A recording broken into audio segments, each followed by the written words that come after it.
ஒரு ஊரில் ஒரு கோழி இருந்துச்சு. அந்த கோழி வந்து பாட்டு பாடிட்டு இருந்துச்சு. நாளைக்கு வந்து பாட்டு போட்டினால அது பாட்டு பாடிட்டு இருந்துச்சு. அப்போ வந்து புதருக்குள்ளே இருந்துச்சான். அதனால புதருக்குள்ளே ஒரு சத்தம் கேட்டுச்சு. நெக்ஸ்ட்டு புதரில் இருந்து வெளியில் வந்து பார்த்துச்சு. அங்கே யாருமே இல்லைன்ட்டு மறுபடியும் புதருக்குள்ளே போய் உட்காந்து படிக்க ஆரம்பிச்சிட்டு மறுபடியும் பாட்டை. நெக்ஸ்ட்டு மறுபடியும் சவுண்டு கேட்டுச்சு. யார் என்னை கூப்பிட்டுக்கிட்டே இருக்கிறது அப்படின்னு சொன்னதுக்கப்புறம் கோழி சொன்னதுக்கப்புறம் நெக்ஸ்ட் மேலே பாரு நான் தான் அப்படின்னு சொன்னதுக்கப்புறம் மேலே கோழி பார்த்துச்சு. அது வந்து குரங்கு வந்து நீ என்ன செஞ்சிட்ருக்க அப்படின்னு கேட்டுச்சு. அப்போ வந்து நான் வந்து பாட்டு போட்டிக்காக ப்ராக்டிஸ் பண்ணிகிட்ருக்கேன்னு சொல்லிச்சு. அதுக்கடுத்து சரி குட் ஜாப்ன்ட்டு குரங்கு சொல்லிச்சு. நெக்ஸ்ட்டு பாட்டு போட்டி மறுநாள் பாட்டு போட்டியில்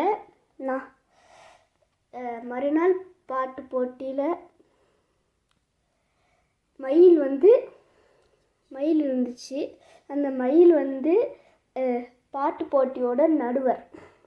அதனால் அங்கே பாட்டு போட்டியில் கலந்துக்க வந்தவங்க எல்லாத்துக்குமே குட் ஜாப் அப்படின்னு சொல்லிட்டு போயிடுச்சு.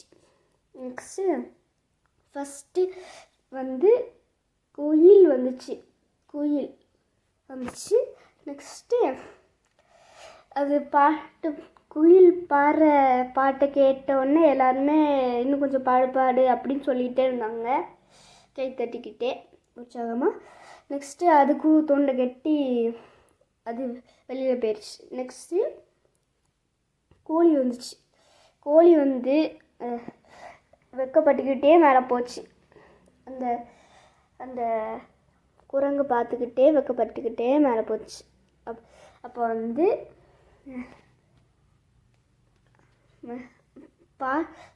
பாட்டு பாடும்போது ஃபஸ்ட்டு வார்த்தை சொல்லும் போது கொக்கரக்கோன்னு சொல்லிச்சு. அப்போ வந்து அங்கே தூங்கி இருந்த ஒரு கரடி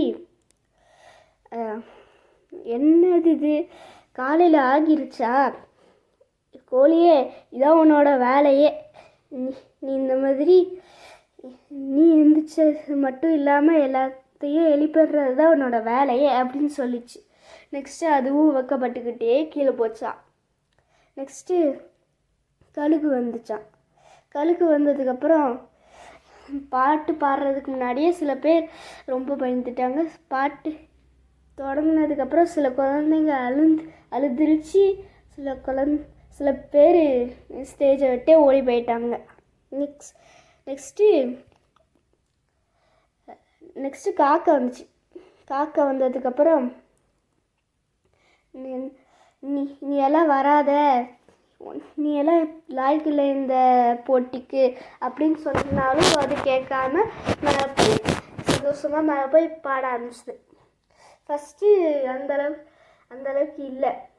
ஃபஸ்ட்டு அந்தளவுக்கு உற்சாகமாக இல்லை யாருமே. நெக்ஸ்ட்டு அது வகையாக அதோட வாய்ஸை மாற்றுறதுனால அது வந்து போட்டியில் ஃபஸ்ட்டு ப்ரைஸ் வாங்குச்சு.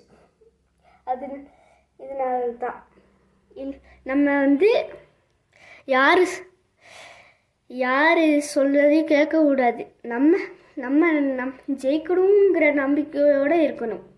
அதில் தான் நம்மளோட கவனத்தை வச்சுருக்கணும். இதான் இந்த கதையோட பொருள். Thank you to seeing my channel. எல்லாருமே சப்ஸ்கிரைப் பண்ணுங்கள், எல்லாருமே ஷேர் பண்ணுங்கள், எல்லாருமே பெல் ஐக்கானை கொடுத்துருங்க. முக்கியமாக உங்களோட ஃப்ரெண்ட்ஸுக்கிட்ட நிறைய பேர்கிட்ட ஷேர் பண்ணுங்கள். Thank you for seeing my channel. Goodbye.